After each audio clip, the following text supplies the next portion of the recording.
काही मंडळी तर वेगवेगळ्या गेम शोजमधनं एक तर जी निक्की होती ती अख्खीचाकी हिंदी करून आली होती. त्यामुळे बाई म्हणजे डोक्याला हात लावायचो. तिचा बाई आला की आमच्या डोक्याला हात असायचा. त्याच्यामुळे आज जे मी काय बोलतोय, बोलू शकतोय, माझे हातवारे होत आहेत, माझं वागणं आहे बाहेर टेलिव्हिजनला असेल, सिनेमातनं असेल किंवा काय बाकीच्या ठिकाणी, त्याच्यामध्ये विद्यार्थी उत्कर्ष मंडळाचा खूप मोठा वाटा आहे. माझ्या सुदैवाने पहिल्याच वर्षी मला यूथ करायला मिळालं. यूथ फेस्टिवल जे आपण म्हणजे सगळ्यांचंच स्वप्न असतं की यार आपण जाऊन यूथला आपल्या कॉलेजला रिप्रेझेंट करावं. मित्राचा अमूल्य वेळ वाया जाऊ नये म्हणून तू बऱ्याचदा फोनच उचलत नाही. अरे नाही रे, असं नाही, ते असं नाही आहे ते. अरे मी खरंच कुठेतरी कामच असतं यार. हे तू हा म्हणजे हे तर म्हणजे तू डेंजर. दिल्याशिवाय काहीतरी मिळत नाही ना, त्यातला तो भाग होता तो. आणि तेव्हा तिने देवाने आई घेतली माझी, पण मला एक नट म्हणून मला सुरुवात केली माझी आणि माझ्या करिअरची सुरुवात झाली होती. पण ते जाऊन मला ते नको होतं थोडंसं. दुःख अडवायला उंबऱ्यासारखा, दुःख अडवायला उंबऱ्यासारखा, मित्र वणव्यामध्ये गारव्यासारखा. मी जॉनी बाईचा प्रचंड म्हणजे मरणाचा फॅन आहे.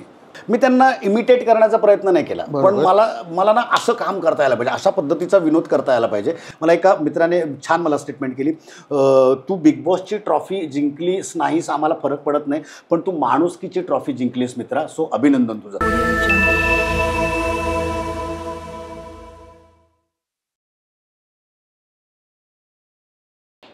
नमस्कार मित्रांनो, काय विषय आहे का? मी आशिष पात्रे खास एक वेगळं कारण घेऊन तुमच्या भेटीला आलो. आजचं युग आहे, डिजिटल युग आहे आणि डिजिटली लोकांना भेटण्यात एक वेगळीच मजा असते. म्हणून या चॅनलवरचा पहिला पॉडकास्ट ज्याचं नाव आहे मजा आली पाहिजे.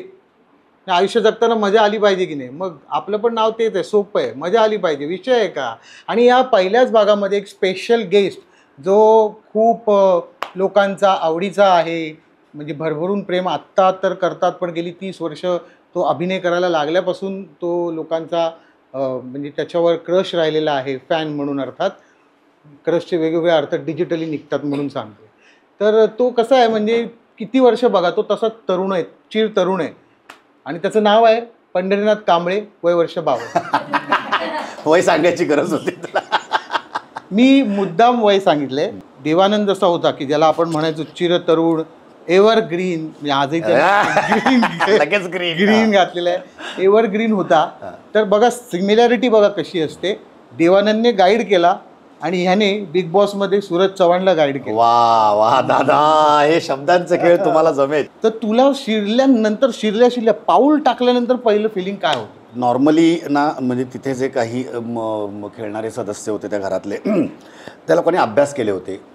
काही लोकांनी म्हणजे खूप पारायणं केली होती, खूप सगळ्या सीझनचे.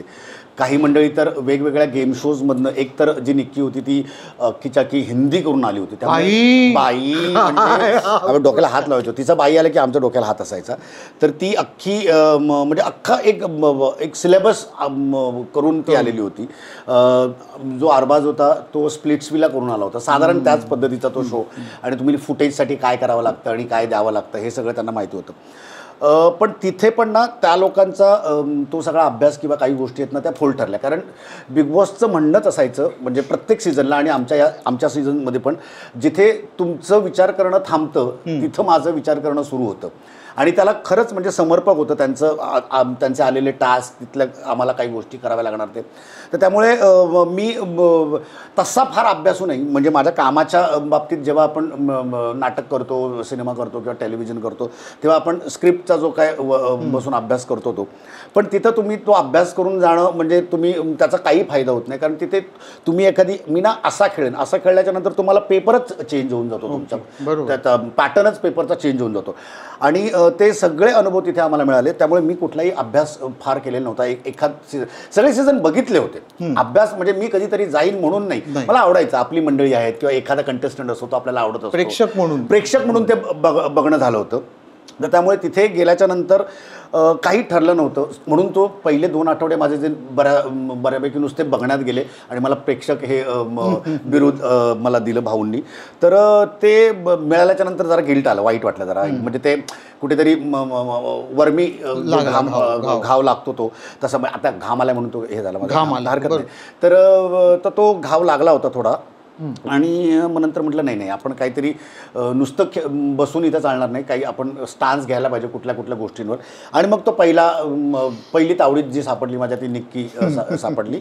पण तिलाही ठरवून मी तिला म्हणजे ॲक्च्युली त्या आधीच्या 3-4 दिवसात तिला खूपदा प्रेमाने सगळं सांगून बघितलं होतं, निक्की तो कंटेनर ठेवून दे. कारण त्यांचंच म्हणणं होतं की सगळं घर कसं छान दिसायला पाहिजे, सगळे शॉर्ट्स दिसतात, मग हे बेडरूम छान नाही दिसणार, हॉल छान नाही दिसणार. तर त्या हॉलच्या त्या एका सिटिंगवर तिचा कंटेनर ठेवलेला होता. आम्ही तिला 2-3दा 4-5दा प्लीज जरा ते कर, प्लीज जरा ठेवणार आहेस का, आज ठेवशील का, असं रोज सांगायचो. आणि मग एकदा असं रकलं, म्हटलं आता काहीतरी करायला पाहिजे आपण, कारण ही मुद्दा म्हणून करते. आणि मी जेन्युअनली सांगत होतो की घर नीट असण्यासाठी.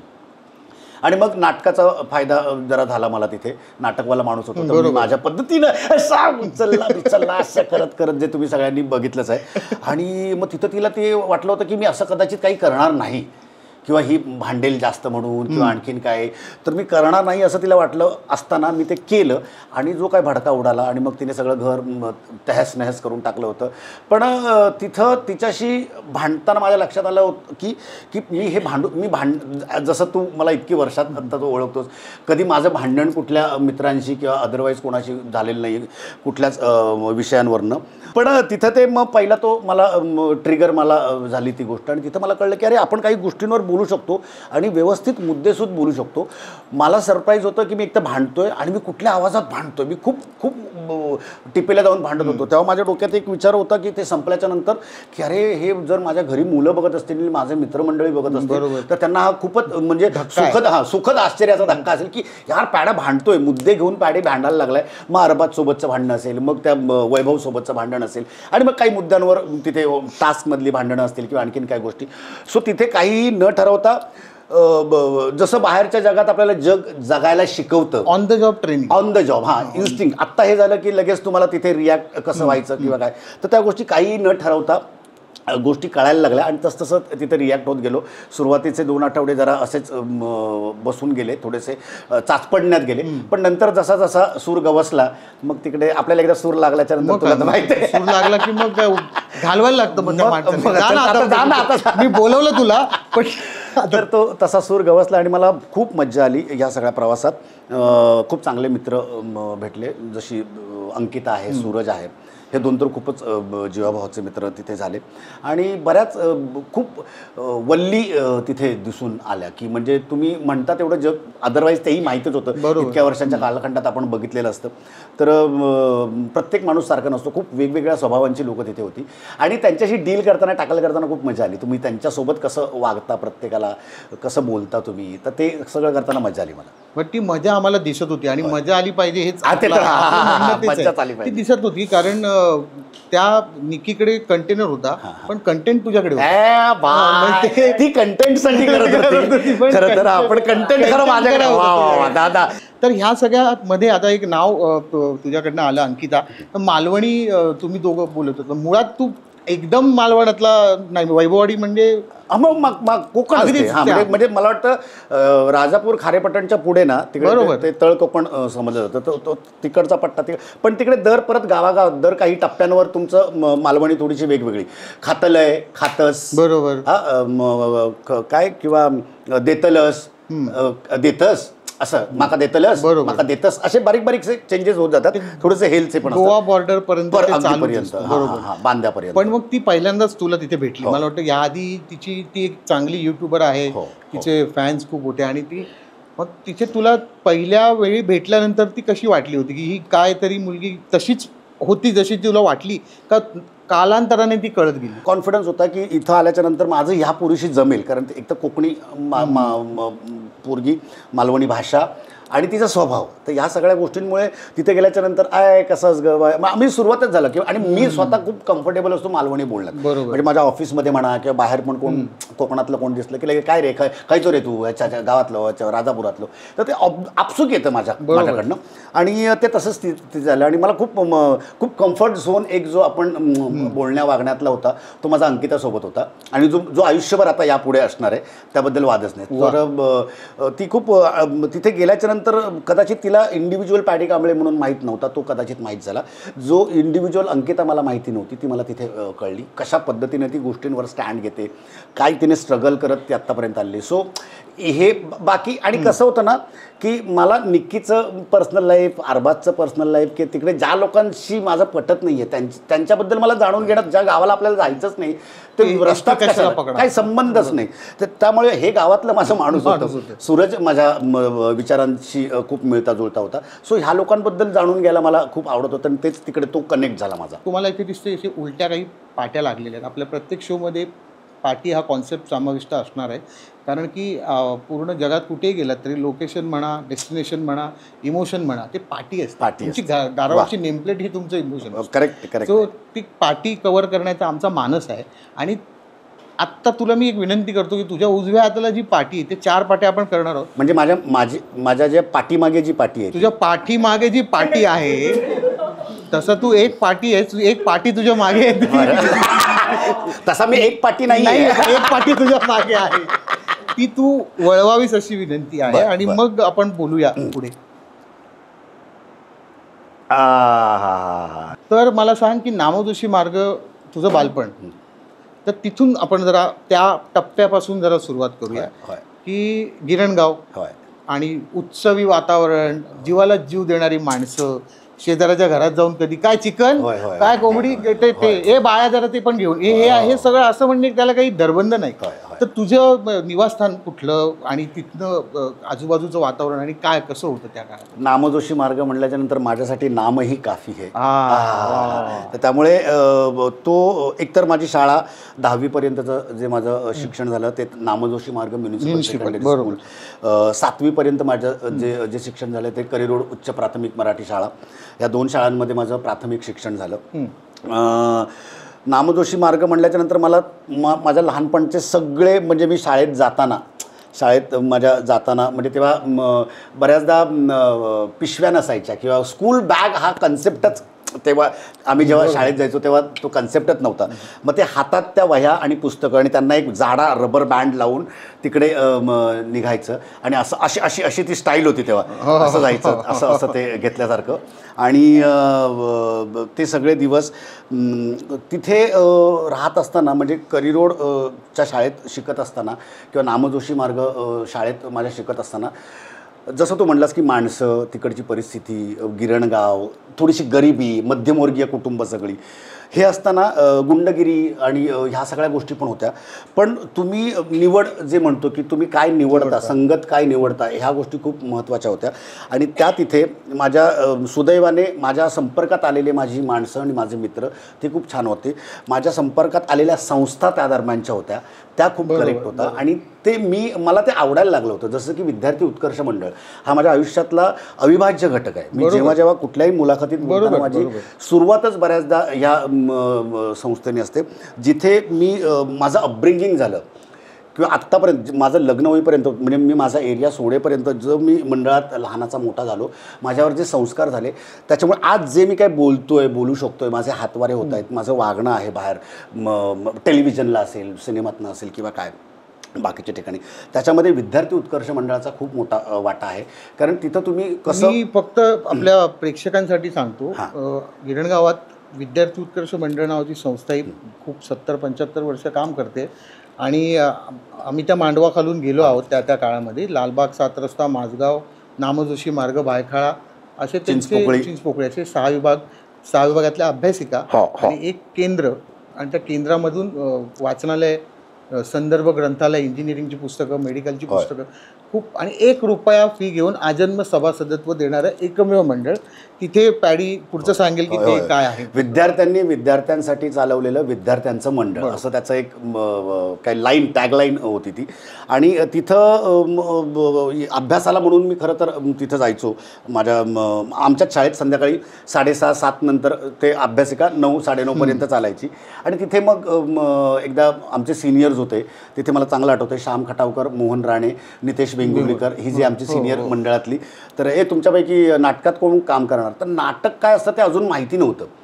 तर 90-92 हां नाही हे बघ ना, हे 88 88 याच्या. 10वी 88 10वी त्याच्या अगोदर तीन वर्ष म्हणजे 8वी म्हणजे 87 86ची गोष्ट आहे, 8वीत असताना. तू आणि सलमान खान एकाच वर्षी पास ए, वेड्या. झाले. तो Seriously बोल. महिने प्यार के 88 ला झाला. 88, हो, हो, हो. 89 किंवा 88. हो तेव्हा कॉलेजला असताना आय लव्ह चालू होतं ते. विषय आहे का? विषय आहे का मग म्हणजे? काय love you तर तर I love तिथून you. तर तिथून ते मंडळात आलं, संधी आली की नाटकात कोण कोण काम करणार. तेव्हा आंतरविभागीय एकांकिका स्पर्धा चालायच्या. Correct. मग तेव्हा मी आणि प्रकाश कामटे म्हणून तेव्हा माझ्या चाळीतला तो मित्र होता, त्याने आम्ही दोघांनी हात वर केलं आणि तिथून नाटकाची आवड जी होती ती थोडीशी सुरू झाली. मग ती चटक लागली. काही लोकांना म्हणजे चांगली म्हणजे वाईट व्यसन, आपण व्यसन वाईट अर्थाने हे करतो. तर हे आपल्याला चटक लागली आणि जरी व्यसन असलं तरी चांगलं व्यसन लागलं होतं.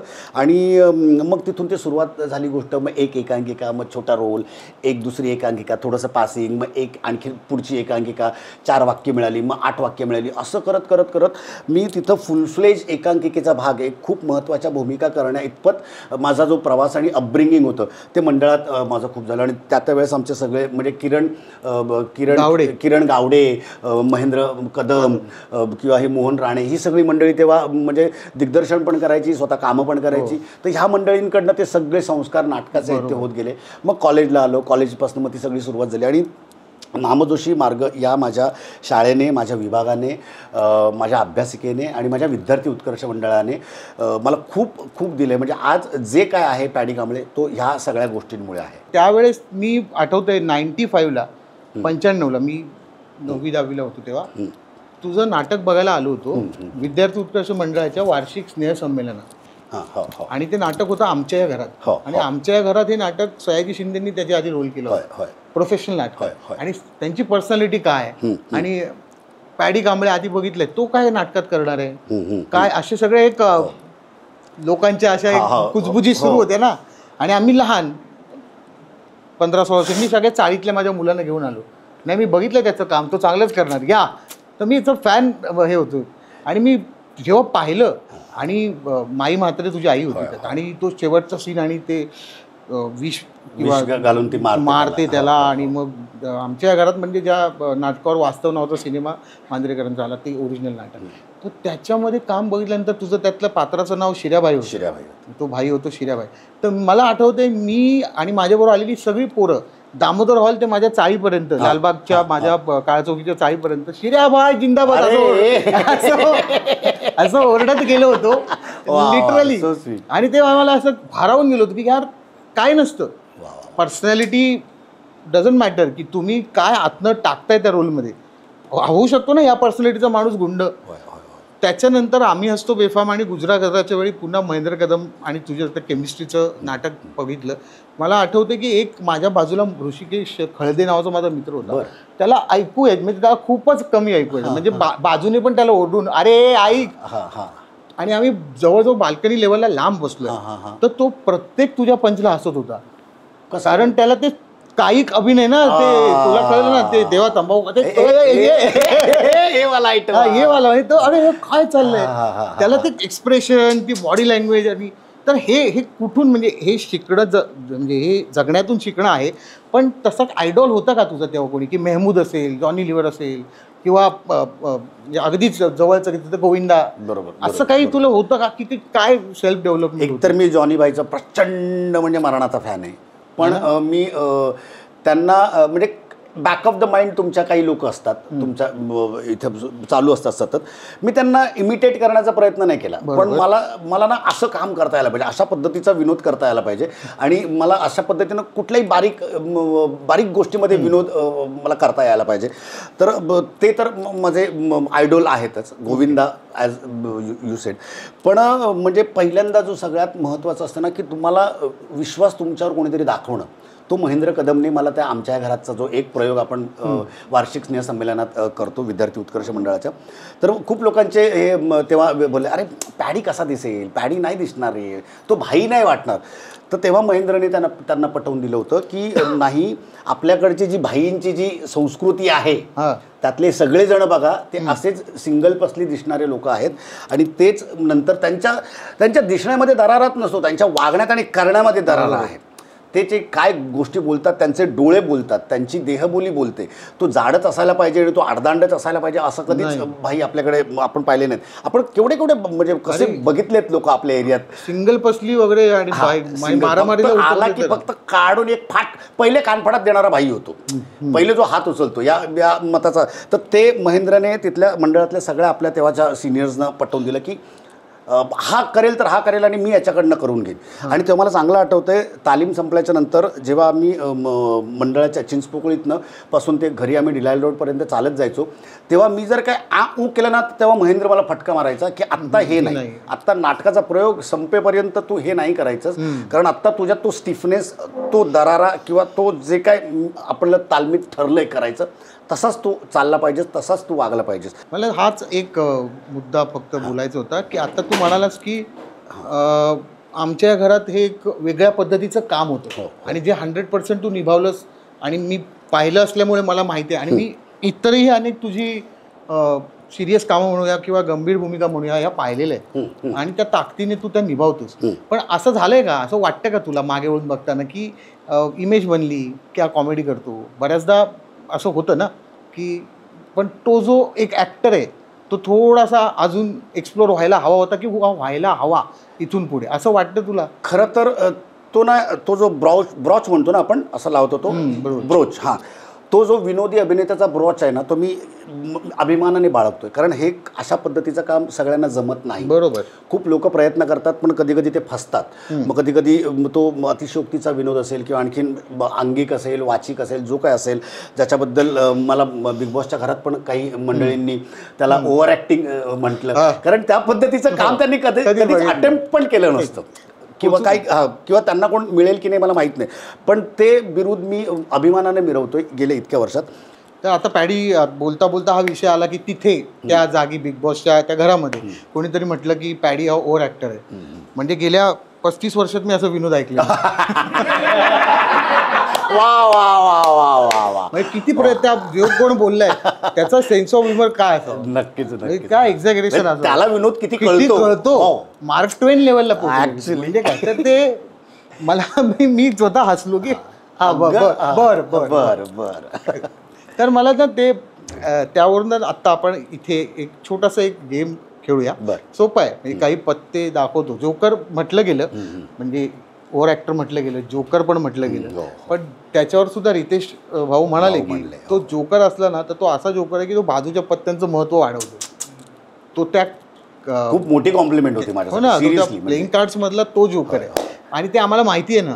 आणि हे समोरनं कोणीतरी आपल्यासाठी असं म्हणणं ना, तेव्हा आणखीन ऊर भरून येतं की अरे मी असा आहे, अशा पद्धतीचं म्हणजे तर आपण आता तो एक गेम खेळणार आहोत की काही कार्ड्स दाखवतो. कार्ड बजेटमध्ये असतील तर द्या रे. अरे लय बजेट आहे तुमचं, केवढं बजेट आहे, एवढे मोठे पत्त्यांनी खेळता तुम्ही. असे अरे एवढे नसतं, पहिला पॉडकास्ट आहे, छोटे आणायचे. हे म्हणजे हजारावा वगैरे पॉडकास्ट असल्यासारखं तुम्ही पत्ते आणले. तर आता यातला एक एक पत्ता तुला खेचायचा आणि त्याचे चित्र असेल, त्या बिग बॉस मधला कुठला व्यक्ती ते चित्र बघून तुला आठवतो आणि का, असं एक तुझ्या स्टाईलचं उत्तर द्यायचं. तुला वाटेल तर पहिला काढ आणि तुझ्या कॅमेराला दाखव. हा जो बादशाह राजा जो आहे तो बदामचा राजा आहे आणि तो मी माझ्यासाठीच ते घेईन हे पान, कारण मेरे दिल का राजा हूँ यार. तर मी आणि काय म्हणूयात आपण राजासारखं मी बऱ्याच गोष्टी मी माझ्या घरच्या आयुष्यात सुद्धा, माझ्या मित्रांच्या आयुष्यात सुद्धा मी त्याच पद्धतीनं त्यांच्याही मनात मी एक साधं उदाहरण देतो की कुठल्याही मित्राचा अमूल्य वेळ वाया जाऊ नये Correct. म्हणून तू बऱ्याचदा फोनच उचलत नाही. अरे नाही रे, असं नाही ते, असं नाही आहे ते. अरे मी खरंच कुठेतरी कामच असतं यार, हे तू हा म्हणजे हे तर म्हणजे तू डेंजर असं नाही. हे आम्ही edit पण करू. नाही कर, ठेव हे, मला काही म्हणलं नाही. पण आपण काय? खरंच काहीतरी कामात असतो. हो. आणि आपण काय म्हणतो आपण त्याला, कधी कधी मी झोपलेलाच असतो, ठार झोपलेला असतो. मला हा हा म्हणजे पहिल्या रिंगला नाही उचल, त्याला कळेल की बाबा अरे का वेळ वाया घालवतो आपण. नाही पण माझ्या मागे लागू नकोस. मला वेळ मला वाया. हे पटलंय, Yes, मनाचा yes. राजा. आणि तुला पाहिलेलं अनेकदा Yes. की अशा पद्धतीने मेरे मन को बाया मैं जो भी है वो मिलके खाया. मेरा प्यार उमड़ गया. आपण पुढच्या कार्ड बघूया. पुढचं कार्ड, आता एक कार्ड, एक कार्ड, हे काय? हा गुलाम. बिग बॉस मध्ये असं काही व्यक्तिमत्व आढळलं तुला? हो, एक बिग बॉस मध्ये एक असा गुलाम होता जो सतत म्हणजे हुकुमाचाच गुलाम होता तो खरं तर, त्या अर्थाने आपण बघितलेल्या सगळ्यांनी. आणि तो होता अरबाज, मला वाटतं Okay. की तो निक्कीसाठी म्हणजे पायगड्या, म्हणजे भाऊंनी तर त्याला डोरमॅट आणि काय काय काय काय बिरुदं दिली होती. तर तो खरंच तसा होता बिग बॉसच्या घरात. आणि म्हणजे खरं तर नंतर एक टास्क आला होता की सांकाम्या, एक टास्क आला होता जो शेवटाच्या आठवड्यात. तर तो बिग बॉसने न देता तो निक्कीसाठी सांकाम्या म्हणून सतत तो कामाला होता. सो हा अरबाज. ऐच्छिक गुलामी पण ऐच्छिक मला वाटलं शिवी दिलीस की काय.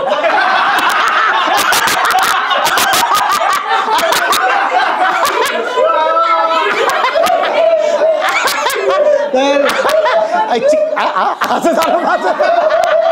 हा आहे पॅडी. एखादा माणूस असता चालस सुसंस्कृत सभ्य, तर ऐच्छिक असं म्हटल्यानंतर तू म्हणाला असं शिंका आली नाही रे? शिंका आली. पण तुला शिवी म्हणे ऐकू आली. चटकन असं ठीक आहे, perception गुलाम प्रत्येकाचं. गुलाम आहे. हा, हा. तर ह्यातलं हे आहे दुर्री. फारच म्हणजे तो म्हणजे ना अगदीच केविलवाणा सगळं प्रकरण होतं. हे घनश्यामचं प्रकरण होतं. अरे हो रे, तो इतका केविलवाणा त्या अख्ख्या ह्याच्यामध्ये दिसला ना की म्हणजे त्याला एखादा प्रश्न विचारलं, तू कॉफी का पिलीस, तर तो बोलायचा की हा मला आवडते म्हणून पिली. मग तू चहा का नाही पिलीस? हो. अरे हो काय ना.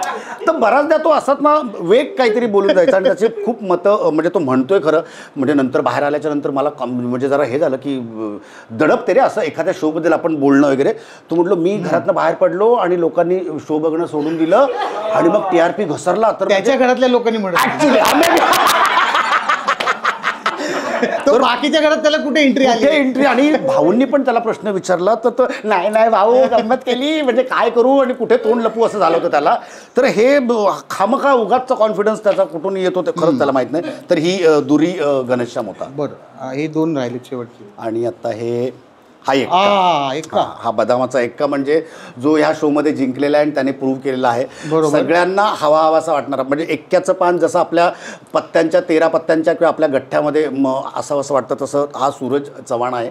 आणि त्याने ते प्रूव्ह केलं. प्रत्येकाला हवासा वाटणारा, त्याच्यावर सगळ्यांनी इतकं प्रेम केलं. आणि म्हणजे बऱ्याच लोकांना वाटलं असेल की मीच जिंकेन. पण हा पहिल्या क्षणापासून त्याची पॉझिटिव्हिटी इतकी होती की म्हणजे मला कॅप्टन व्हायचं आहे. मला येते की नाही मला माहिती नाही कॅप्टन्सी, पण मला कॅप्टन व्हायचं आहे. तो गोलीगत डायरेक्ट गोळ्या असायच्या त्याच्या. तसं तो म्हणलं की मीच जिंकणार ना दादा. तो भाऊंना पण एवढा कॉन्फिडेंटली बोलला होता की मला नाही भीती वाटत, मला नाही धडधड, ट्रॉफी मीच जिंकणार. एवढा असा कॉन्फिडन्स असलेला हा एक्का म्हणजे सूरज चव्हाण होता आमच्या घरात. वा, लास्ट राहिले ह्या विनोदावर शेवटचं काढूनच टाका. हां. आणि दुसरी कोणची स्वतःला सतत म्हणायची मी राणी आहे. तर मला बऱ्याचदा प्रश्न पडायचा, अगं कुठली राणी आहेस तू? म्हणजे तुला नंतर तर म्हणजे मला वाटतं त्या हिऱ्याच्या टास्कला इतका केविलवाणा आणि इतका दीनवाणा तिचा चेहरा झाला होता की म्हणजे बघवेन असं झालं होतं. त्यामुळे असं स्वतः बोंबलून छाती ठोकून कोण आहेस तू? तर ती ही राणी होती, अघोषित राणी होती ती. आणि तिने स्वतःचं नंतर लोकांना ज्या पद्धतीने स्वतःला पोर्ट्रे केलं तिने, तर ते लोकांना नाही आवडलं. आणि म्हणून ती मे बी तिला वाटलं असेल की मी ट्रॉफी किंवा मी रनरअप फर्स्ट रनर वगैरे काही नाही. ते त्याच्या अगोदरच ती बाहेर पडली. आणि ते डिझर्विंग म्हणजे तुमचे स्वभाव खूप मॅटर करतात. तुम्ही बिग बॉसमध्ये येताना म्हणजे मला वाटतं काहीच लोक होती जी जशी होती तशी होती तिथे पण. ह्या लोकांनी खूप प्रिटेंड केलं. नंतर सगळ्यांचे नूर आणि रंग बदलत गेले बऱ्यापैकी. तर तुम्ही इथे पण तिने खूप प्रिटेंड केल्या होत्या काही गोष्टी, म्हणजे TRP आणि ये कटेगा, तर तिला माहिती होतं की काय कटेगा काय रखेगा, अशा पद्धतीनंच ती खेळत होती की ये तुमचं राहणार नाही, तुमचं कापलं जाणार वगैरे. आणि ती कोण एकदा सांगून टाक, म्हणजे कळलंच लोकांना, पण नाव तर घेऊन टाक. आणि हा ती म्हणजे निक्की, आणखीन कोण दुसरी निक्की राणी, जी निक्कू ताई होती काही मंडळींची, तशी निक्कू राणी होती ती. आणि नंतर तिलाच आता निग्गू राणी असं झालं होतं. अशा रीतीने पॅडीने जॅकपॉट मारलेला आहे. कसा पिसलाय पत्ता, बरोबर पिसलेला कसा हा गड्डी आणि पिसली. बिग बॉसच्या घरात राहून आलेला माणूसच हे टास्क होतं ना, हो. हे करू शकतो. तर बिग बॉस सारखा आज एक मोठा शो, आणि तिथे पॅडी कांबळे ज्याच्यावर महाराष्ट्र प्रेम करतोय, जीव टाकतोय, हे बघायला किंवा तिथे जाऊन आशीर्वाद द्यायला त्या घरात आई किंवा बाबा असायला हवे होते, असं वाटलं का एकदा? खूप वाटलं. म्हणजे म्हणजे एरवी पण मी कुठल्या अवॉर्ड फंक्शनला जातो आणि जेव्हा मला लोक असं टाळ्या वाजवून आपलं शाबासकी देतात आणि लोक पाठीवर थाप मारतात, तर तेव्हाही मी ते मिस करतो. आणि मला ती कुठेतरी ऑडियन्समध्ये बसलेली आहे अशी मला ती जाणीव असते. बिग बॉसमध्ये जेव्हा तुमचा फॅमिली वीक होता, ऑफकोर्स म्हणजे माझ्या आत्ता फॅमिलीमध्ये ज्यांना मी जास्त मिस करतो ते माझ्या फॅमिलीतल्या माझ्या मुली आल्या होत्या. बायको माझी फार कॅमेरासमोर बोलायला थोडंसं हेजिटेट करते, म्हणून ती कदाचित आली नाही. तिने सांगितलं जर ती आली असती तर मग अख्खा दिवस तिच्यावर काढायला लागला असता बिग बॉसला, कदाचित तसंही झालं असतं, कारण तिने जान्हवीला सोडलं नसतं आणि निक्कीला सोडलं नसतं त्या पद्धतीनं. पण माझ्या मुली ना मी खूप मिस करत होतो. सो त्या आल्या, मला खूप भरून आलं. जेव्हा धनंजयचे आईबाबा जेव्हा आले होते तेव्हा मला खूप वाईट वाटलं की माझे जर आईबाबा आत्ता असते तर असेच येऊन मलाही भेटले असते आणि त्यांना पण प्राऊड फिलिंग झालं असं. जसं धनंजयचं जे साध्य करायचं होतं धनंजयला, की माझ्या बाबांची मान उंचावायची आहे, जे काय मी आत्तापर्यंत चुका केल्यात ते. पण माझे आईबाबा जर असते तर त्यांना म्हणजे त्यांनी जे काय त्यांच्या बाळाने त्यांच्या मुलाने जे काय कष्ट आत्तापर्यंत बघितले होते, मी त्याला स्ट्रगल नाही म्हणणार, त्या अभ्यासाचा तो कालावधी असतो असं मी म्हणेन. लोक म्हणजे त्याला मी स्ट्रगल केलं काही नाही. माणूस आयुष्यभर मरेपर्यंत सगळ्या गोष्टी शिकत असतो आणि तो शिकतच राहणं, तो जर शिकत राहिला तर त्याची प्रगती होऊ शकते. तर तो जो माझा कष्टाचा जो आणि शिकण्याचा जो कालावधी होता ते फक्त तिने बघितलं होतं. तर त्याच्यानंतर म्हणजे ती गेल्याच्या नंतर मला ज्या संधी मिळाल्या आणि त्यांचं मी जे काही सोनं केलं, तर मला असं वाटलं की यार मला तू आत्ता ही संधी दिलीस देवाला, म्हणजे माझा प्रश्न होता. पण एक खूप मोठं माझं जे ॲसेट आहे, जे माझं भांडवल आहे, ज्याच्यावर मी इथंपर्यंत आलो, ते यार तू घेऊन गेलास. तर ते मला ते काहीतरी दिल्याशिवाय काहीतरी मिळत नाही ना, त्यातला तो भाग होता तो. आणि तेव्हा देवाने आई घेतली माझी, पण मला एक नट म्हणून मला सुरुवात केली माझी आणि माझ्या करिअरची सुरुवात झाली होती. पण ते जाऊन मला ते नको होतं थोडंसं. तर ते नेहमी लहानपणीच म्हणजे काही चौथीत होतो मी तेव्हा, काही वयच नव्हतं कळायचं. आणि तेव्हा दादा आम्ही म्हणायचो वडिलांना, तर ते गेले. तर तेव्हा इतकं मला धनंजयचे आईबाबा आल्याच्यानंतर इतकं मी रडलो होतो. ते फार दाखवलं नाही आणि ते दाखवणं बरोबर पण नव्हतं, कारण तो धनंजयचा शॉट होता, धनंजयबद्दलचं होतं. तर मला इतकं वाईट वाटलं होतं की यार आत्ता बाबा किंवा आई असायला पाहिजे होते आणि ते असते तर त्यांना पाहायला मजा आली असते या सगळ्या गोष्टी. पण जे म्हणून मला ना त्या मित्रांचा खूप हेवा वाटतो मला, की ज्यांच्याकडे आईबाबा आहेत. आणि म्हणजे भले तुम्ही तुम्हाला 4 कामं कमी असतील, पण तुमचा जो एक सपोर्ट सिस्टीम असतो ना, तुमचा बाप असणं, तुमची आई असणे, तुम्ही घरी गेल्याच्या नंतर की अरे वा आज तुझं एपिसोड बघितलं, फलाना वाटलं, किंवा आज आणखीन काही तुला बक्षीस मिळालं, मस्त वाटलं, मजा आली. तर त्या आईबाबांच्या चेहऱ्यावरचा जो आनंद असतो ना, तो तुम्ही कुठल्याही त्याची किंमत, कुठल्याही करन्सीमध्ये तुम्ही त्याची किंमत करू शकत नाही. तर त्याच्यासारखा आनंद जगात नसतो असं मला वाटतं. आणि मी त्या बाबतीत खूप दुर्दैवी आहे. मी हे सगळं माझ्या आयुष्यभर मी मिस करत राहणार आहे. तर आता आपण ना त्या पाटी हा जो उल्लेख केला मगाशी, की जगाच्या पाटीवर, तर असा आयुष्यातला तुझ्या आणखीन एक चांगला टप्पा आहे की जिथे तू अजून एक काहीतरी जडणघडणीचा तुझा मार्ग मोकळा झाला. तर आता माझ्याकडे जबाबदारी घेऊन मी थोडासा तू पाटी फिरू का? माझा हात तेवढा म्हणजे असं पुरणार नाही तो. कानून नाही असते तू नाही का?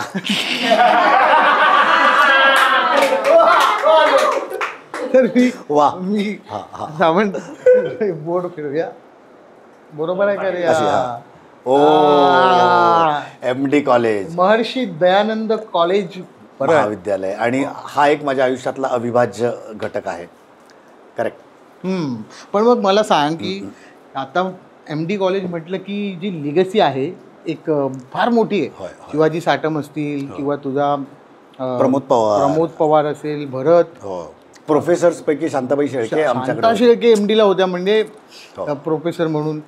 तर पण त्यावेळेस होत्या. नंतर मग भीमराव मुळे वगैरे त्यांच्या वेळी पण पाहिजे होत्या असं हो, वाटतं. खरं तर.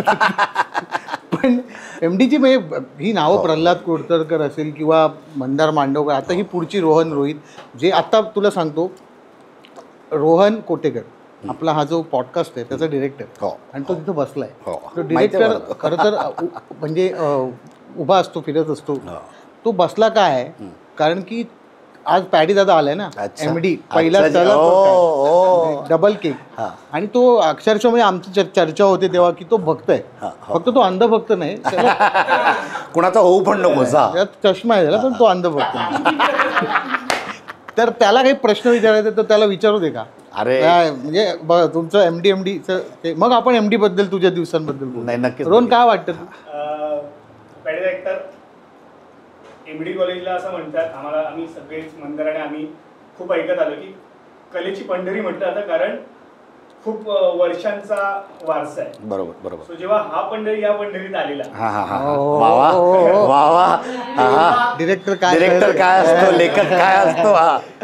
त्यावेळेचं MD कॉलेज आणि तिथले कलेचा वारसा कसा होता, आणि ते पाहिल्यानंतर हा. आता तू या मुलांना काय सल्ला देशील एक माणूस म्हणून आणि कलाकार म्हणून, की आपल्या तुझ्या ज्युनियर्स किंवा तुझ्या लहान भावंडांनी इंडस्ट्रीत पाऊल ठेवण्याआधी डोक्यात काय ठेवावं आणि कशा पद्धतीने सगळ्यांना सामोरी जावं?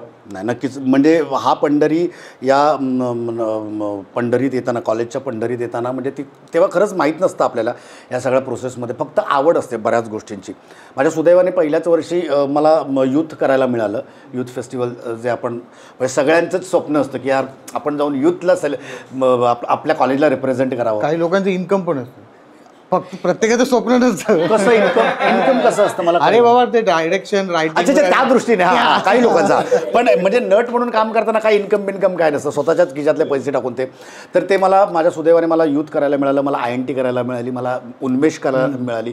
मला नंतरच्या ज्या स्पर्धा म्हणजे 93 पर्यंत जेवढ्या स्पर्धा होत्या त्या सगळ्या करायला मिळाल्या. बरोबर. आणि मी TYला असताना माझ्या सुदैवाने त्या वर्षी भरत, अंकुश, केदार ह्या मंडळींनी नाटकासाठी ॲडमिशन घेतली होती. कारण त्यांनी अगदी हुशारीने ॲडमिशन घेतली होती. ते रुईया किंवा रुपारेला नाही गेले. तर आपल्याकडे काही गट्स आहेत, आपण करू शकतो. तर त्यांनी ज्या कॉलेजला जास्त ॲक्टिव्हिटी होत नाही अशा कॉलेजला ते आले, आणि ते आमचं खरंच सुदैव होतं की तो हा ग्रुप आमच्या कॉलेजला आले. हे तिघं कुठलं एकांकिका केली ती? आणि पहिल्यांदाच प्लॅनचेट आम्ही केली होती, जी देवेंद्र पेमची खूप गाजलेली, ज्याचा लेखक देवेंद्र आहे. देवेंद्रने डिरेक्ट पण केली होती. पण तेव्हा ती केदारने कॉलेजमध्ये डिरेक्ट केली होती, आणि तेव्हा ती दुसरी आली होती. खरं तर INTमध्ये 1, 2, 3 जे नंबर येतात तेच पुढल्या स्पर्धांमध्ये तुमचे कॅरी फॉरवर्ड होतात. पण इथं 1 नंबरची जी INTची होती ती आम्ही उन्मेषला केली होती. तर आम्ही 2 नंबरची जी INTला आली होती ना, त्याला बाजूला काढून तिकडे प्लॅनचेट 2 नंबरला आली होती. सो एवढा मोठा धक्का देण्याची धमक आमच्या त्या ग्रुपमध्ये होती. आणि ते पुढे नंतर आपण भरत जाधव, अंकुश चौधरी, विकास कदम ही मंडळी ज्या पद्धतीनं, दीपा परब ह्या मंडळींनी जे काय इतिहास घडवला आहे तो तुमच्या सगळ्यांच्या पुढ्यात आहे. हे सगळं सांगत असताना लिटरली ही माणसं माणूस म्हणून काय आहेत, म्हणजे भरत जाधव, अंकुश चौधरी ही माणूस म्हणून काय आहेत ना, हे एकदा त्यांच्या कधी इंटरव्ह्यूजमध्ये किंवा त्यांच्यासोबत गप्पा मारताना कधी भेटण्याचा योग आला, किंवा बऱ्याचदा आपल्या कॉलेजमध्ये येतात, आपल्याला GR-BR आपण त्यांना बोलवतो. तर ह्या लोकांशी गप्पा करा, आणि त्यांना गप्पा करताना तुमच्या लक्षात येईल ही माणसं का मोठी आहेत. का ॲक्टर एखादा मोठा होतो? कारण ना तो माणूस म्हणून खूप मोठा असतो, किंवा तो माणूस म्हणून करेक्ट असतो, म्हणून ना तो आपण भिडतो. आपण काही गोष्टी बोलत असताना, सांगताना काय म्हणूया त्याला, त्याचा प्रवास जो असतो, म्हणजे त्या प्रवासात चला एवढे प्रॉब्लेम झाले याला, पण तरी पण माणूस डगमगला नाही. ह्या ज्या गोष्टी आहेत ना त्या खूप भिडतात. म्हणजे भरतचा पण प्रवास आपल्या सगळ्यांना माहिती असेल. भरतने पण इतक्या इंटरव्ह्यूजमध्ये सांगितलं, बाबा टॅक्सी चालवून त्यांनी लहानाचं मोठं केलं सगळ्यांना. पण म्हणजे तो भरत जाधव, मित्र म्हणून भेटल्याच्या नंतर जाणवतं की भरत जाधव अजून तोच भरत जाधव आहे, तो स्टार भरत जाधव असा कधीच आपल्याला शो ऑफ करणार नाही किंवा भेटणार नाही की तो एक चल रे बस रे चागे रे हे गे रे. म्हणजे मला आठवतं आम्ही जेव्हा सिनेमांचं शूटिंग एकत्र करत असायचो तेव्हा तू कुठे आहेस, कुठल्या व्हॅनिटीत आहे, त्यांना सांगायचं की नाही ती व्हॅनिटी नाही, तू माझ्या व्हॅनिटीत येऊन बसायचं.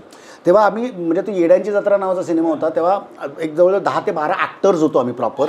आम्ही सगळे त्याच्या व्हॅनिटीत, आम्ही मेकअप करायला, जेवायला, सगळ्या गप्पा टप्पा ख्या सतत व्हॅनिटी अशी हलत राहायची त्याची. कारण हा कोण इकडे पडतोय, तो कोण तिकडे पडतोय, हसतोय मरतोय वाटेल ते, म्हणजे फक्त भरत. तर तो माणूस म्हणून का मोठा असतो ना माणूस, तर ते ह्या लोकांकडे बघितल्याच्या नंतर, यांच्याशी जेव्हा तुम्ही भेटल्याच्या नंतर कळतं. तर मला वाटतं हा जो इतिहास आहे ना, तोच तुम्ही सगळ्या मंडळींनी पुढे कॅरी फॉरवर्ड करावा. ते वागणं माणूस म्हणून तुम्ही जर करेक्ट असाल ना, तर 4 पैसे कमी नट असा तुम्ही. म्हणजे इवन विजू मामा सांगायचा की मला फार आवडतो, तर लोकांना हवा असतो विजू मामा, हवा असायचा. म्हणजे महिन्याचे 30 दिवस असतील तर विजू मामा 45 दिवस काम करायचा महिन्यातले. सो हे एखाद्या माणूस म्हणून काय असतं, म्हणजे हे माझे तर आयडॉल्स आहेत इंडस्ट्रीतले.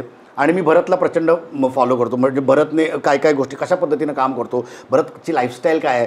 भरतने पहिली होंडा सिटी घेतली होती म्हणून मी होंडा सिटी, मी दुसरी कुठलीही गाडी घेऊ शकलो असतो, पण म्हटलं होंडा सिटीच घ्यायची आहे. आणि ती भरतला नेऊन मी दाखवली होती. त्याच्यावर एक राईटअप पण झाला होता की अण्णा बंड्याने पण होंडा सिटी घेतली, असं ते आम्ही त्याचा एक राईटअप झाला होता. सो तुम्ही माणूस म्हणून जर चांगले असाल ना, तर तुम्ही सगळ्या गोष्टी तुम्हाला व्यवस्थित येतात. लोक तुम्हाला समजून घेतात, लोक तुम्हाला ॲडजस्ट करतात, लोक तुमच्यावर प्रेम करतात. या गोष्टी फॉलो करा. यस, चांगला माणूस राहून सुद्धा होंडा सिटी घेता येईल. अगदी. हा, कधी कधी थोडा उशीर होतो पण तुम्ही घेऊ शकता, अगदीच घेऊ शकता. त्यासाठी काही वेगळ्या मार्गाला जायची गरज नाही. अगदी अगदी खरं आहे. तर ग्रुपमध्ये राहा आणि स्वतःची प्रगती करा. हेच पॅडीने सुद्धा केलं आहे आणि सगळेच करतोय. आणि दुसरी महत्त्वाची गोष्ट, तमाम महाराष्ट्रातल्या संस्थांना, आयोजकांना माझी विनंती आहे की एकांकिका स्पर्धा बंद करू नका. खरंच. कारण की त्या स्पर्धांमधून पुढचं टॅलेंट जन्माला येणार आहे. जे इथे बसले, जे थोडाफार फरकाने, मी टॅलेंट नाही म्हणणार, चूक म्हणेन, लेखक काय टॅलेंटचा भाग नाही, टॅलेंट नाही म्हणणार. म्हणजे स्वतः समोरच्याने कोणीतरी कॉम्प्लिमेंट करावं हे त्याचा उद्देश आहे, बाकी काही नाही. तर ती स्पर्धांमुळे चैतन्य आहे आणि सगळं आहे. प्रत्येकाच्या आयुष्याच्या प्रवासात आपण प्रवासाबद्दल बोलतोय, तर खूप आपण शिकतो, टिपत जातो, अनुभव घेत जातो, अनेक वळणं येतात, खाचखळगे येतात. पण एक आहे ना माइलस्टोन, म्हणजे एक महिलाचा दगड, महिलाचा दगड जो आयुष्यात आला आणि पहिल्या एपिसोडपासून महाराष्ट्राने तो इतकं डोक्यावर घेतलं. म्हणजे अशा पद्धतीचा शोच पाहिला नाही. असे ती पिढी आहे, जनरेशन, की काय केमिस्ट्री, काय लिखाण आणि काय पद्धतीची मांडणी. तर मला वाटतं ही पाटी, तो एक शो, आणि असा अनेक शो तू ज्या जागी केलेस त्या जागेची आठवण येईल. जरा तुला रिक्वेस्ट करतो की ही पाटी पलटव. बसरा स्टुडिओ. नाही, बसरा स्टुडिओ म्हणजे आम्ही खरं तर कर्मभूमी पूर्ण, म्हणजे मला वाटतं हसाचकटपू, गंगूबाई नॉन मॅट्रिक, ह्या दोन्ही सिरियलचं इतकं तिथं शूटिंग व्हायचं. काय या 2 सिरियल, बापरे, काय खूपच कमाल. म्हणजे अजूनही या शोजबद्दल लोक जेव्हा बोलतात तेव्हा मला खूप असं, मी शाबासकी एकदा देतो मला स्वतःला की यार मी की म्हणजे खूप छान काम करून ठेवलं. ते लोकांना आवडलं नसतं तर लोकांच्या लक्षात राहिलं नसतं. त्या आवडलेल्या गोष्टीत म्हणून ते राहिला. आणि या निमित्ताने तू म्हणलंस तर खरंच हा एक खूप मोठा महिलाचा, आणि त्या निमित्तानं माझ्या आयुष्यात एक महिलाचा म्हणजे त्याला आपण मोठा काय म्हणतात त्याला मूर्ती म्हणूया. ॲक्च्युली खूपच मोठा दगड, जो म्हणजे त्याला दगड म्हणजे तो इतका स्ट्रॉंग, एवढा जो महिलाचा दगड माझ्या आयुष्यात, संगमरवरी महिलाचा दगड, तर निर्मितीबाईंच्या रूपानं माझ्या आयुष्यात आला. आणि मी नेहमी सांगत असतो, बऱ्याच माझ्या या सगळ्या मला माझा गुरु ॲज मला विचारलं जातं, तर माझा असं कोणी मला एकाने कान धरून मला कधीच शिकवलं नाही. तर ही सगळी माझ्या आजूबाजूची मंडळी होती, माझे सहकलाकार, माझे लेखक, दिग्दर्शक, माझ्या पोरी अजूनही मला काही गोष्टी शिकवत असतात. तर त्यातलं एक नाव म्हणजे निर्मिती सावंत हे आहे.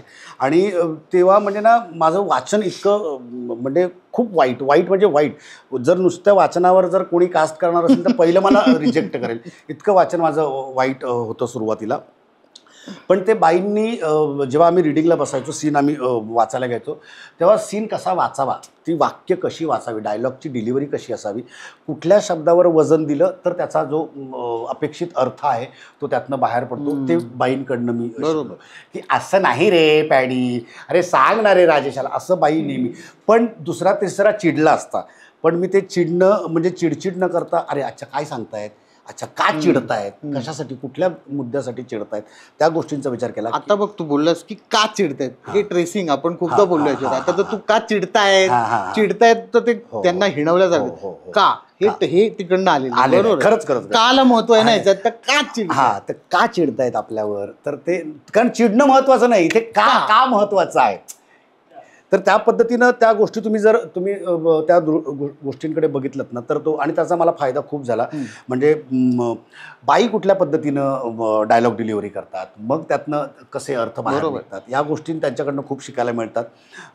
जे मी नेहमी म्हणतो की एनर्जी लेवल काय असते ते इटसेल्फ, माझ्यात जेवढी एनर्जी आहे, पण मी जेव्हा सिद्धार्थसोबत काम करतो, सिद्धार्थसोबत काहीतरी परफॉर्म करत असतो, तेव्हा मला त्याच्याकडनं एक वेगळी एनर्जी मिळते. भरत जाधवसोबत जेव्हा मी काम करतो तेव्हा मला एक टायमिंगचं काय गंमत असते की तुम्ही काय रिॲक्ट झालात किंवा काय फक्त एखादा हातवारा केलात किंवा नुसता लुक दिलात तर काय त्यातनं विनोद निर्मिती होऊ शकते. ह्या सगळ्या गोष्टी मला ह्या माझ्या सगळ्या मंडळींकडनं मिळाल्यात. आणि गंगूबाईच्या निमित्तानं म्हणजे माझ्या आयुष्यात म्हणजे अबब म्हणजे त्या दरम्यान टेलिव्हिजनची क्रेज काय असते हे मी अनुभवलेलं आहे. नुसतं टच करायला लोक, तेव्हा फोटोज नव्हते, तेव्हा कॅमेराज एवढे नव्हते, तर नुसतं टच करायला छू असं करून लोक त्या जाळ्यांमधनं आम्हाला हे करायचे. हां, जाळ्यांमधनं असे आम्हाला नुसता हात, तेव्हा ऑटोग्राफ होते, तेव्हा अजून फोटोज नसल्यामुळे ऑटोग्राफची अजून क्रेज होती तिथे. बरोबर. मग त्या ऑटोग्राफ्ससाठी म्हणजे लोक काय म्हणजे कधी कधी ना म्हणजे एकतर बायकांचा फिमेल ऑडियन्स खूप असायचा, महिलांचा प्रेक्षक खूप असायचा, मग त्या कशाही यायच्या. आणि तेव्हा तुम्ही स्वतःला वाचवणं या सगळ्या गोष्टींमधनं खूप जिकिरीचं, कारण तेव्हा तुम्ही करिअरच्या सुरुवातीपासून करत आले. अगदीच कारण माझ्या घरात 3 बायका आहेत रे. स्वतःला वाचवणं, त्यातनं मी स्वतःला कारण मी जर तिथे कुठल्या गोष्टीने मिसबिहेव, ग्रीष्मा बसली तिच्याकडे येणार म्हणजे काय ती सांगूच शकते की या म्हणजे सगळ्यात करिअरमध्ये बापाचं अपब्रिंगिंग, बाप म्हणून मी काय अपब्रिंग होत गेले ते त्या पोरीने बघितलेलं आहे. कचाटा तू तर तिथे त्या गोष्टी त्या ऑटोग्राफच्या वेळेस तुम्ही हा देतो करून, तर ती क्रेज मला निर्मितीबाईंमुळे, राजेश देशपांडेमुळे आणि आमचे टेलिव्हिजनचे त्या विद्याजी पाठारे यांच्यामुळे मला शक्य झालं. आणि मी त्यांचा आयुष्यभर ऋणी आणि त्यांच्या ऋणातच राहू इच्छिन. कारण या लोकांनी अशा पद्धतीने, आणि ना ती डेस्टिनी असते. म्हणजे आपल्या अरविंद जगतापचं आपलं जो लेखक मित्र आहे त्याचं एक वाक्य आहे की कलाकार भूमिका निवडत नसतो, भूमिका कलाकाराला निवडत असते. आणि मी खूप आभारी आहे राजेश देशपांडे, त्याने जी भूमिका लिहिली आणि त्या भूमिकेने माझ्यातल्या कलाकाराला निवडलं आणि जे काय पुढे इतिहास झाला तो. सो आय एम व्हेरी, मी सुदैवी आहे आणि देवाचे त्यासाठी मला खूप आभार आहे. तर बघ गंगूबाई होतं बघ आपला, हा तिकडे बघ पॅडी मूड आणि आमचे ऍक्टिंगचे नंबर्स पण असायचे ना. 27 नंबरची ऍक्टिंग. हा, ओके एवढी जास्त झाली ती, 31 झाली. 31 नाही, कमी कर. तर ते दिवसच वेगळे होते. आणि आता जगाच्या पाठीवर म्हणतोय तर ते कनेक्शन असतं ना, कुठेही गेलं तरी आपल्याला एक कनेक्शन लागतं. बरोबर. तसं इथे एक सेगमेंट आहे तुझं माझं कनेक्शन, म्हणजे आपलं कनेक्शन. जर तू आलास तर तुझं माझं काय कनेक्शन आहे बरं? आपण एकमेकांची डेबिट कार्ड एकमेकांना देतात. आता गुगल पे आलंय. हे मोठं कनेक्शन आहे आपलं. ते कनेक्शन आहेच, पण त्याच्या पलीकडे जाऊन जेव्हा आपण भेटतो आपल्याला गॉसिप करायला आवडत नाही, आपल्याला कोणाचं काय चाललंय आपण फक्त आणि फक्त एका गोष्टीत रमतो, ते म्हणजे कविता किंवा गाणं. अगदी म्हणजे तुझी 10 असतील, माझी 2 असतील, ती काय कविता माझी. तर मला असं वाटतं तू आलायस त्या कनेक्शनचं एखादं गाणं होऊन जाऊ दे. Yes definitely. आणि त्या अगोदर मी सांगेन की तिथं पण गेल्याच्या नंतर ना, बिग बॉसच्या घरात गेल्याच्या नंतर अभिजित सोबत होण्याचा कनेक्ट फक्त म्युझिक होतं. बरोबर. कारण अभिजित एक तर उत्तम गातो आणि मग आम्ही जी काही गाण्यांच्या मैफिली आणि त्याच्यातवरनं आम्हाला ते कट्टा बिट्टा जो पिकनिकचा कट्टा सुरू झाला होता, पण अभिजित सोबत कनेक्ट होण्याचा आणि त्याला काय म्हणतो काही गोष्टींनी फार मी डायरेक्ट हार्शली बोलू शकलो नाही, तर त्याच्या मागचं कारण फक्त गाणं होतं.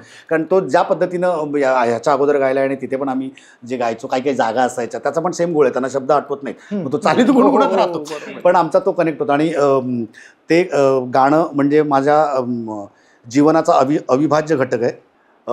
एका गाण्याने मधल्या काळात खूप भुरळ घातली मला. एक रादर कविता ती त्या कवीने गेय पण प्रेझेंट केलेली आहे आणि त्यातले शब्द जसं आपल्याला नुसतीच चाल नाही बऱ्याचदा त्यातले शब्दसुद्धा खूप महत्त्वाचे असतात. ते शब्द जे भावतात आपल्या मनाला ते गाणं म्हणजे कविता आणि गाणं असं म्हणजे आपल्याला आपलं जो जे कॉम्बिनेशन आणि हां त्याचं संगम आहे ते अनंत राऊत म्हणून मित्र आहेत आपले आणि मला वाटतं हे सगळ्यांना माहिती असेल. खूप भावलेली कविता आणि त्या गोष्टी मी म्हणताना प्रेझेंट करताना आणि गाताना मी खूप मनापासनं म्हणजे इव्हन डीपी पण खूपदा बोललाय दादा ही गाणी आम्ही ना ऐकलेली आहेत अदरवाईज पण तू जेव्हा गातोस ना खूप मनापासनं गातोस ते आम्हाला भिडतात तिथे. तर ते एक कॉम्प्लिमेंट मला मिळालं होतं.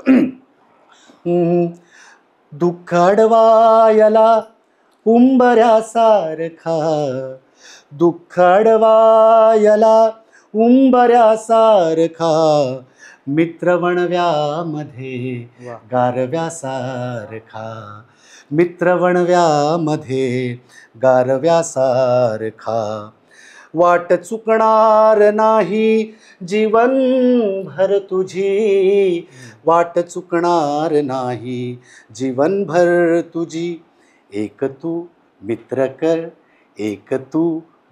कर आरशासारखा मित्र वणव्यामध्ये गारव्यासारखा मित्र वणव्यामध्ये गारव्यासारखा आत्महत्याच करणार नाही कुणी आत्महत्याच करणार नाही कुणी मित्र असला जवळ जर मनासारखा मित्र असला जवळ जर तुझ्यासारखा मित्र वणव्यामध्ये गारव्यासारखा मित्र वणव्यामध्ये गारव्यासारखा. आपले खूप मित्र मोठे होतात आणि मग जरा वेगळा ॲटिट्यूड येतो तर त्या मित्रांसाठी थोडीशी कविता आहे परसेप्शनचा. फेक तू मुखवटे भेट झाल्यावरी फेक तू मुखवटे भेट झाल्यावरी भेट रे दोस्ता दोस्ता सारखा मित्र वणव्यामध्ये गारव्यासारखा. आपण काय कधी अमरपट्टा घेऊन आलो नाही. कधीतरी आपण संपणार कधीतरी आपण मरणार आपण त्या शय्येवर झोपलेलो असणार. तेव्हा अनंत राऊत असे म्हणतात की जाळताना मला देह ठेवासा जाळताना मला देह ठेवासा हात खांद्यावरी टाकल्यासारखा मित्र वणव्यामध्ये गारव्यासारखा मित्र वणव्यामध्ये गारव्यासारखा. वा वा. तर या कवितेने इतक्या मित्रांची मनं मी जिंकलेत. सो थँक्यू अनंत राऊत आणि कमाल तुम्ही लिहिता आणि ही कविता मरेपर्यंत आम्हा सगळ्या मित्रांच्या मनात असणार आहे. वा वा. आणि सगळेच तुझ्यासोबत जेवढे आहेत त्यांच्या शेवटच्या श्वासापर्यंत पॅडी हा मित्र त्यांच्या मनात असणार आहे एवढं मात्र नक्की. तेवढी खात्री मला आहे. म्हणजे काय खात्री काय विषय आहे का मग तर आता मला काय वाटतं आता इतकं सगळं तुझा जीवन प्रवास पाहिला एक पाठी अजूनही आपल्याकडे शिल्लक आहे जी आता माझ्या पाठी आहे तर ती मी वळवीन आणि मला थोडंसं सिरियस नाही म्हणता येणार पण महत्वाचं विचारायचं ते पाठी वळवल्यावरच मी विचारतो.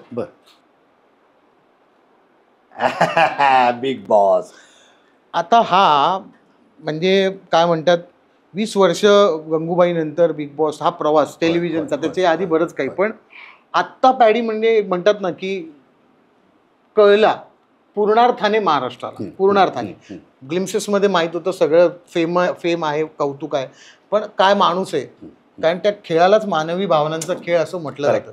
तर मला असं विचारायचं की तिथे गेल्यानंतर तू आधी जाण्याआधीचा पॅडी आणि प्रवासात इतके लोक नमुने भेटले इतके टास्क अनुभवले इतकं काय काय केलं तर तो भावनांचा खेळ तुझ्यासाठी काय होता त्यातनं तुला माणूसपणा काय पद्धतीचा वेगळा मिळाला आणि तुझं आत्ता स्ट्रक्चर कसं चेंज झालंय हे जरा प्रेक्षकांनाही जाणून घ्या. नक्कीच. बिग बॉस हा टप्पा माझ्या आयुष्यातला खूप महत्त्वाचा टप्पा आहे. माझ्या या व्यावसायिक म्हणजे या माझ्या कारकिर्दीतला. कारण खूप लोकांना इच्छा असते बिग बॉसमध्ये जायची आणि तिकडे स्वतःला प्रेझेंट करायची, किंवा मी कसा शूर आहे आणि मी कसा इमोशनल आहे किंवा काय, वेगवेगळे ना मुखवटे घेऊन लोक जातात. मला हे दाखवायचं आहे, मला ते दाखवायचं आहे. मला वाटतं पहिली जी एंट्री माझी झाली होती ती शेवटची एक्झिट माझी होईपर्यंत मला वाटतं माझा मुखवटा बदललेला कधीच लोकांना दिसला नाही. कारण मी कुठला मुखवटाच मी नेला नव्हता. आणि या सगळ्या खेळामध्ये मानवी भावनांचा जो खेळ होता, तर त्यात खेळत असताना तुमच्याकडे असलेल्या भावना तुम्ही जपणं हा सगळ्यात मोठा त्याच्यात टास्क होता इंडिव्हिज्युअल म्हणून. जे खूप लोकांचे म्हणजे खूप सदस्यांचे बदलताना आपण बघितले. काही त्यांच्या निर्णयांमध्ये त्यांनी काही केलेली वक्तव्य असतील, काही कोणाला काही बोललेल्या असतील गोष्टी, कोणाला तरी हार्शली त्यांच्या तोंडातून गेलेली वाक्य असतील, तर नंतर ते लोक बदलताना किंवा अशा इथली थुंकी इकडे आणि या बोटावरची थुंकी तिकडे करताना दिसले. माझं खूप कौतुक आहे यासाठी की मी जसा गेलो होतो तसाच या खेळात मी राहिलो आणि तसाच्या तसा बाहेर आलो. मला फक्त एक स्वतःला पोर्ट्रे करायचं होतं या सगळ्या माझ्या प्रवासात, की मला कॉमेडी करताना, मला विनोदी काम करताना लोकांनी बघितलेलं होतं, म्हणून मी प्रकर्षाने त्या गोष्टी करणं मी टाळल्या, की अरे इकडे येऊन पण तेच करतो. सो हे मला नकोच होतं. माझ्यातला माणूस काय आहे, माझ्यातला माणूस किती हळवा आहे, माझ्यातला माणूस किती प्रेमळ आहे, माझ्यातला माणूस काही गोष्टींनी मी अगोदर म्हणजे एक गोष्ट मात्र नक्की शिकलो, जे मला घरी पण माझ्या मुलींना तो बदल जाणवलेला आहे, की मी कधी म्हणजे मित्र पण माझे म्हणायचे की मी इवन केदार शिंदेचं म्हणणं होतं की पॅडा तू का करतोयस, तू ते मटेरियल नाही आहेस, बिग बॉस मटेरियल नाही असं केदार शिंदेंचं पण म्हणणं होतं. पण मी म्हटलं की केदार अरे मधल्या काळात ना खूप पुलाखालनं पाणी गेलेलं आहे, माणूस बदलत असतो, तुमच्या प्रत्येक प्रोजेक्ट गणित काही गोष्टी आयुष्यात तुमचे प्रसंग होतात, तर म्हटलं मला एक संधी दे. मी म्हटलं मी तुम्हाला तुमचा हिरमोड करणार नाही एवढी मात्र मी खात्री देतो. आणि तेच मला सांगायचं होतं की मी गोष्टींवर स्टँड घेणं, बोलणं, भांडणं माझ्या हक्कासाठी, ह्या गोष्टी मी तिथे जाऊन शिकलो, जे मी अगोदर करत नव्हतो. याच्या अगोदर म्हणजे मी मरत ना आपल्याला काय करायचं आहे, जाऊ देत ना आपल्याला काय, लेट गो करणं जे स्वभाव होता, तो स्वभाव माझा तिथे जाऊन नक्कीच बदलला.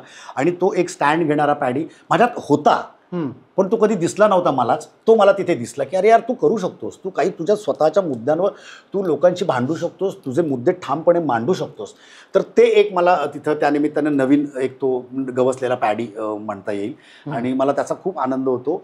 म्हणजे मी प्रत्येक टास्क करताना या प्रवासातला तुम्ही सगळे मित्रमंडळी मला दिसायचात, माझी फॅमिली दिसायची. कारण मी आत्तापर्यंत असं कुठलंच टेलिव्हिजनला, सिनेमात किंवा नाटकात असं कुठलंच काम केलं नाही की जी माझी फॅमिली बघू शकणार नाही. माझ्या फॅमिलीला एखाद्या माझ्या कामाचं ऑब्जेक्शन आहे याचा अर्थ माझ्या महाराष्ट्रातला प्रेक्षक मला बघणार नाही. म्हणून मी काम करताना अशीच कामं केली आहेत जी माझ्या फॅमिलीला बघता येतील, जी माझ्या प्रेक्षकांना बघता येतील, ना की त्यांना कुठल्या गोष्टींवर माझ्या ऑब्जेक्शन असेल. आणि तसंच मी माणूस म्हणून तिथं जो वागलो की ते प्रत्येक गोष्ट टास्क करताना असेल, कोणाशी बोलताना असेल, ते सगळं भान ठेवून त्या गोष्टी मी करत राहिलो. आणि हाच मोठा टास्क खरं तर या बिग बॉसच्या घरात जाताना असतो. आणि मी त्या टास्कमध्ये पूर्णपणे जिंकलो आहे याचं मला एका मित्राने छान मला स्टेटमेंट केली, तू बिग बॉसची ट्रॉफी जिंकलीस नाहीस आम्हाला फरक पडत नाही, पण तू माणुसकीची ट्रॉफी जिंकलीस मित्रा, सो अभिनंदन तुझं. हा मला मेसेज आलेला आहे. सो मला इतकं कमाल वाटलं की अरे यार हरकत नाही, मला जे माझा जो हेतू होता तो मी तिथे साध्य केला. आणि मी त्या ताठमानेने जे गेलो होतो आतमध्ये, त्याच ताठमानेने मी घराच्या बाहेर आलो. त्यामुळे मला कुठलाच रिग्रेट तिकडे नव्हता. So thank you Bigg boss, thank you colours Marathi, thank you Kedar Shinde, Ketan आणि प्रथमेश, हे सगळीच मंडळी. सो सुगंधा लोणीकर, या सगळ्या मंडळींचे खूप आभार आहेत. Thank you very much. आणि प्रेक्षकांनी ऑफकोर्स म्हणजे त्यांनी भरभरून माझ्यावर प्रेम केलं, माझ्या प्रत्येक तिकडे होणाऱ्या गोष्टीवर रिॲक्ट झाले, चांगल्या वाईट. So thank you. म्हणजे हे खूप कमी लोकांना असं प्रेम मिळतं आणि ते त्यातला मी एक आहे. सो मला खूप आनंद आहे याचा. आणि या जोरावर आणि बाकीच्या सगळ्यांच्या, आता महाराष्ट्रातला प्रेक्षक आणि आम्हा सगळ्यांच्या एक शुभेच्छा नेहमी तुझ्या पाठीशी आहेत. तू असाच मोठा हो आणि बिग बॉस म्हणजे तुझ्या क्षेत्रातला बिग बॉस तू अजून मोठ्या लेवलला जाऊन होशीलच अशी आम्हाला सगळ्यांना खात्री आहे. तू आलास, या पॉडकास्टसाठी वेळ दिलास इतक्या बिझी शेड्यूलमधून, आणि ग्रीष्माई आली, आमची टीम सगळी बसली आणि सगळे खुश आहेत आता मस्त. Sir autograph please. हा, माय प्लेजर.